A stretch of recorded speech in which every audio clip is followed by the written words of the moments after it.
Why the Great Wall of Benin still whispers to those seeking power. Beneath the red clay of the Benin moat, something older than memory still breathes. Travelers who walk the broken ridges today often believe they are standing before nothing more than abandoned earthworks. Silent trenches carved into the soil centuries ago. Grass grows where warriors once marched. Trees sprout where royal drums once thundered. But the elders of Benin City know better. They say the wall listens. They say the wall remembers. And they say the wall whispers to anyone who comes seeking power. Not everyone hears the whispers. Only those whose hearts burn with ambition, the kind that seeks crowns, dominion, or the dangerous glory of ruling others. Such people eventually feel it, a strange pressure in the air, a breath beneath the soil, a voice in the wind that asks a single question: what will you sacrifice for power? For centuries, men who chased that question met strange and terrible ends.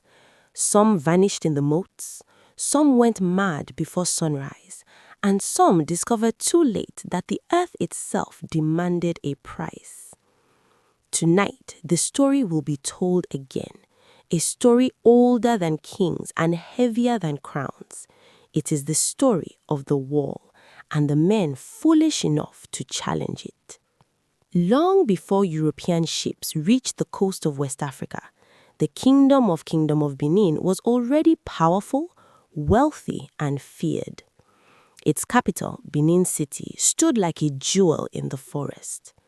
Wide streets radiated from the palace of the Oba of Benin, lined with carved pillars and bronze plaques that glimmered beneath the sun. Foreign visitors would later write about the city's astonishing order. One Portuguese traveler claimed the streets were broader and cleaner than many in Europe. But the greatest wonder was not the palace, it was the wall. Stretching across forests and villages, winding like a massive serpent through the land, the walls of Benin surrounded the kingdom with an immense network of moats and ridges. They were not made of stone, they were made of earth. Red clay carved and piled into enormous embankments. Yet their scale was staggering. Some sections rose taller than 3 houses stacked together. Others plunged into trenches so deep that sunlight barely touched their bottom. For centuries, historians would struggle to believe their size. But for the people of Benin, the walls were more than architecture. They were sacred. Because every layer of earth held a memory, every ridge contained a prayer, and every trench guarded a secret. The elders told children a story whenever they passed near the walls. They said the moats were not built only by human hands. Yes, thousands of workers dug them. Yes, generations labored to extend them. But the walls were completed by the ancestors. When the first Oba ordered their construction centuries earlier, diviners consulted the spirit of the land. The answer from the spirit was terrifying. The walls could not protect the kingdom unless they were alive. Alive meant the earth must be fed, and so sacrifices were made. Animals, offerings, prayers, and sometimes blood. With each sacred ritual, the priests poured offerings into the trenches. They whispered to the soil. They asked the ancestors to guard the kingdom, to punish invaders, to curse traitors, to defend the throne. And the people believed the spirits answered, because every army that attempted to conquer Benin eventually failed.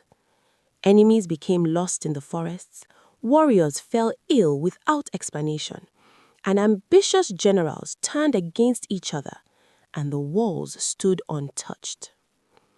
Many centuries later, long after the glory days of the kingdom began to fade, a man named Agho arrived in Benin City. He was not a noble, he was not born into royalty, but he possessed something more dangerous than noble blood. He possessed ambition. Agho had traveled through many kingdoms studying the secrets of power. He listened to priests, he bribed historians, he collected forbidden stories, and everywhere he went, he heard the same rumor. The earth of Benin held something sacred, something that granted authority to the Oba of Benin, something that ensured every ruler of the land remained protected by unseen forces. Agho did not believe in spirits, but he believed in power, and he intended to claim it. The first night Agho walked along the ancient moats, he felt the wind change. The forest grew quiet.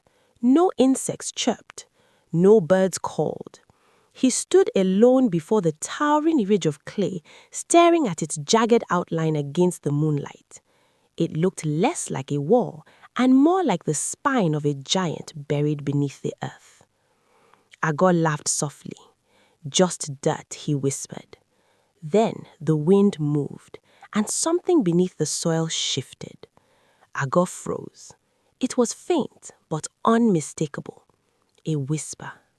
Not a voice, not quite a sound, more like the earth exhaling slowly. The hairs on his arms rose. For a moment, he felt an overwhelming sensation that the wall was watching him. Then the wind stopped, and the forest returned to life. Agho forced himself to laugh again, but this time the sound did not feel grave. It felt hollow. The next morning, Agho visited the shrine of an elderly priest named Osagiede. Osagiede had served the spirits of the land for more than 60 years. His eyes were cloudy with age, but they seemed to see far beyond the present. When Agho asked about the walls, the priest did not answer immediately. Instead, he stared at him for a long time. Then he spoke slowly. "Why do you ask about the earth that guards this kingdom?" Agho smiled. "Curiosity." Osagiede shook his head. "No man studies power out of curiosity." The priest leaned forward. "The walls do not belong to the living. They belong to the ancestors, and the ancestors do not share." Agho remained silent. Osagiede lowered his voice. "Many men have tried to claim what lies beneath those moats. They all disappeared." Agho stood. "Then perhaps they were not worthy." The priest closed his eyes. "Or perhaps the earth was hungry." Despite the warning, Agho began to prepare a ritual. He had read ancient manuscripts describing how spiritual power could be taken, not granted, if one knew the right offerings. He gathered strange items: black kola nuts, white chalk, palm wine, and something darker, something no man should willingly carry. Under a moonless sky, he returned to the moat.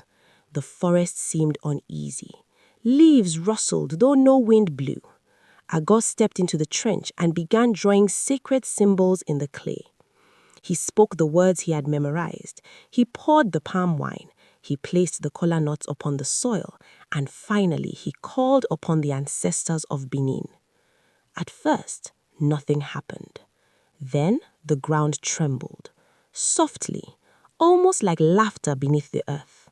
The whispers returned, this time louder. Not words, not quite a sound, more like the earth exhaling slowly. Agho felt pressure building inside his head. The earth around him seemed to pulse like a heartbeat. Suddenly, he understood something terrifying. The wall was not guiding the kingdom. The wall was the kingdom. Every ancestor, every sacrifice, every prayer poured into the soil had created something alive, something aware, something ancient, and it was examining him, judging him. Agho tried to finish the ritual, but the symbols in the clay began to distort. The trench seemed deeper than before. The air grew cold. Then a voice finally spoke, not aloud, but inside his mind. Power is not taken. Power is given, and the price is blood. The villagers found Agho at dawn. He was lying at the bottom of the moat, alive but no longer sane. His hair had turned completely white. His eyes stared into the distance as if watching something no one else could see. When they asked what happened, he whispered only one sentence: "The earth is watching." After that day, Agho never spoke again. But every night he walked towards the walls, and every night he listened. Today, much of the walls of Benin has been worn down by time. Forests have reclaimed parts of the trenches. Roads cut through sections of the ridges. But the earth still remembers. Historians call the walls an engineering marvel. Archaeologists study their scale. But the elders still warn visitors about something deeper.